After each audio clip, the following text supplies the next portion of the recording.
Hey everybody, and welcome back to the channel. Today I want to do a complete breakdown of my personal solo acoustic setup, everything that I use in 2025.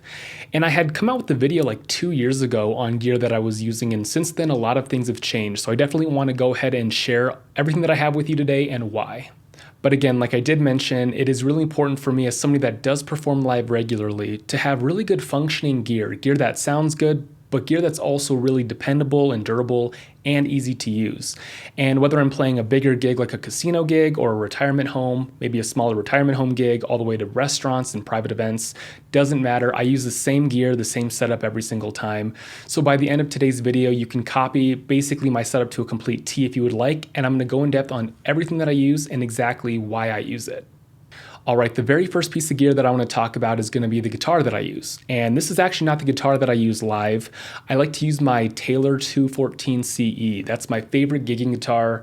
It's a workhorse. Sounds great, it's durable, it's dependable, and I've been using it for basically every gig I've ever played. So I love that guitar. And again, you can definitely get a higher end Taylor if you would like, but I always tell people I swear by the 200 series Taylor.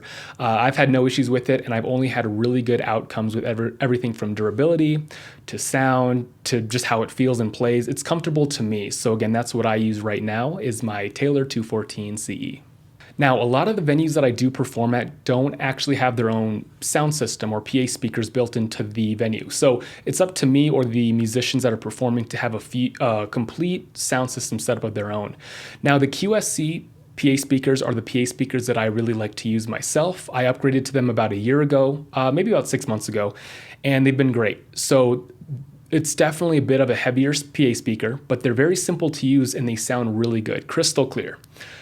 The speakers that I used to use for my first 2 to 3 years of performing live were actually the Gemini PA speakers. And I couldn't tell you off the top of my head how much they are now or what I bought them for, but they were definitely a lot cheaper. They're actually really good for the price though. So if you're getting into live performing and you don't want to get anything super expensive yet, I would recommend those. I'll link those down below.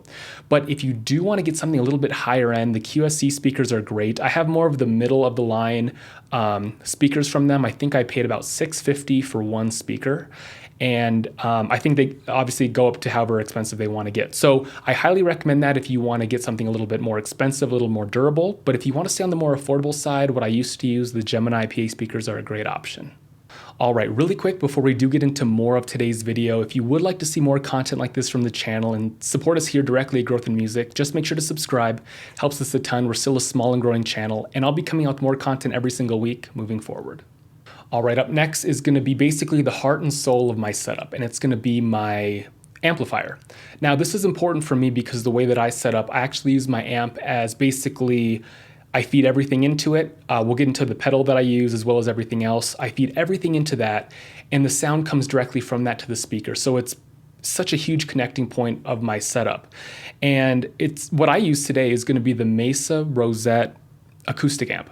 And I love it because, again, I use it as my floor monitor. It's a workhorse.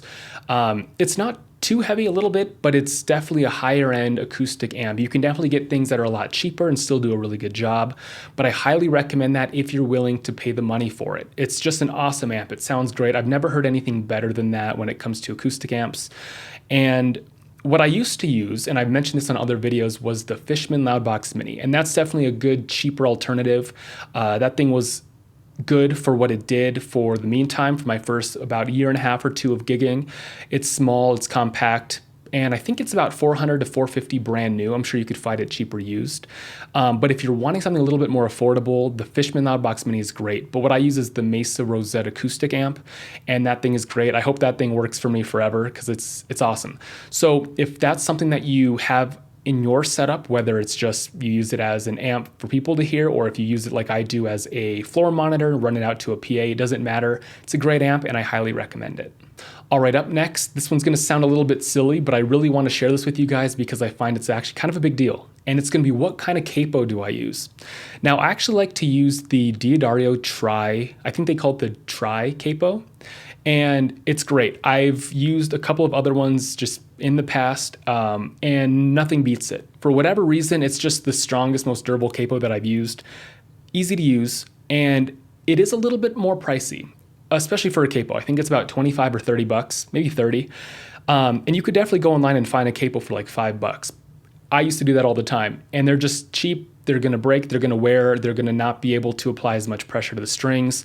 I would recommend, if you're going to do it, if you're going to get a good live performing Capo or just one you want that's really durable, I recommend it. Again, I'll link it below.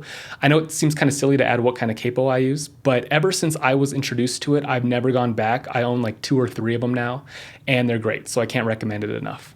Also, I should have mentioned this earlier, but I have no connections to any of these companies that I'm mentioning, by the way. This is just gear that I've found that works well for me, sounds great, and that I like. So again, I have no connections to any of these businesses or companies, so you can definitely take my word for that. Okay, next up, I want to talk about a piece of gear that I did not start off by using. For my first year or so, I didn't use this piece of gear, but I swear by it now and I'll never go back. And it's my mini Yamaha mixer, and it's really important for a lot of reasons. I actually made a Gig Talk episode talking about it. I'll link it up above.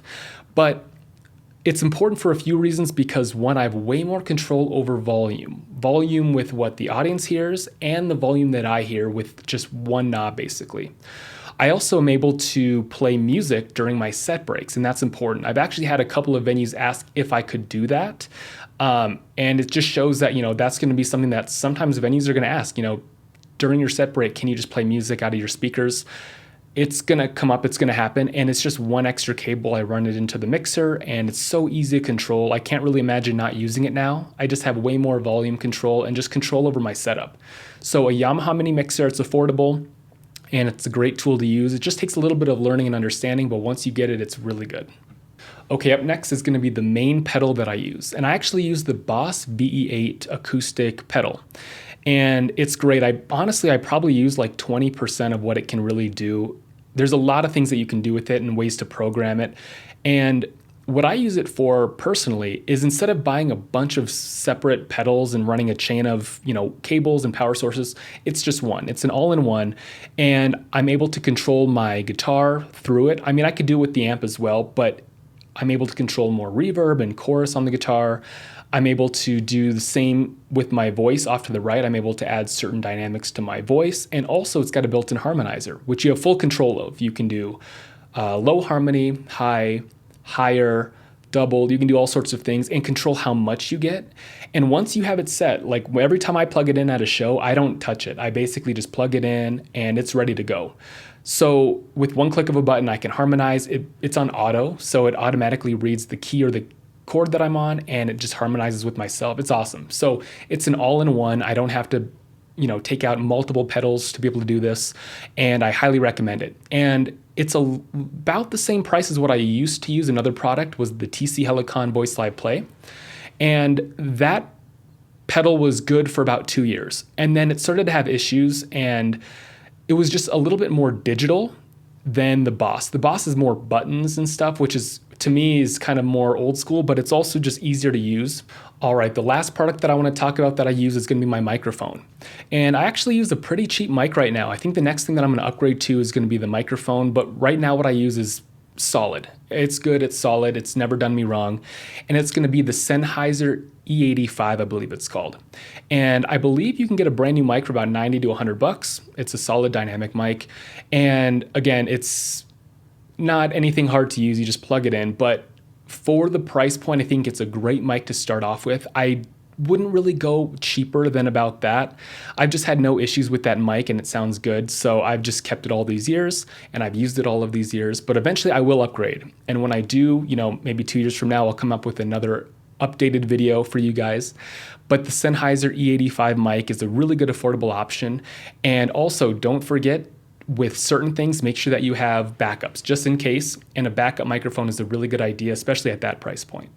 All right, I know today's video is a pretty brief video, but I did want to come out with this rundown of every product that I use when I do perform live, an updated version, because I do know that a lot of my subscribers are subscribed to the channel for gigging advice and solo acoustic stuff, so I did want to share with you guys what I use and why I use it. But again, if you guys would like to support the channel directly and see more content from Growth in Music every week, just make sure to subscribe, and I will see you guys next time.